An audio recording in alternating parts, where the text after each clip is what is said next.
Je, unafahamu ni kiumbe gani ambaye anaishi majini na ni kiumbe ambaye anaonekana kuwa ni mtulivu sana, na wengi huwa wanaamini kwamba huyu kiumbe ni mtulivu, lakini ukweli ni kwamba huyu kiumbe ni hatari sana.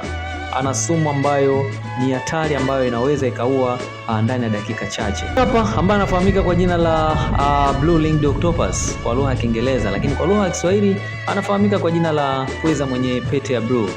Pweza huyu ni species tofauti sana na pweza wengi ambao wanapatikana bahari ya Hindi, ambao wanatumika kama chanzo cha chakula. Pweza huyu ana mwili ambao una ringi, una kama viduara ambavyo vinakuwa na rangi ya blue. Huyu ni pweza ambaye ana sumu kali sana, sumu ambayo inafahamika kwa jina la tetrodotoxin.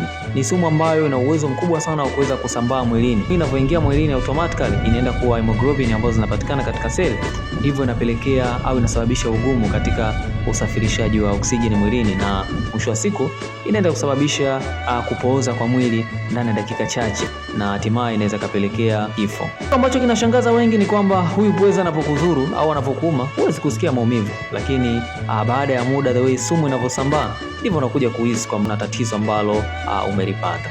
Kutokana na sumu yake inamfanya pweza huyu kuweza kuingia katika orodha ya viumbe 10 wenye sumu kali sana duniani. Huyu anafahamika kwa jina la Blue Ringed Octopus.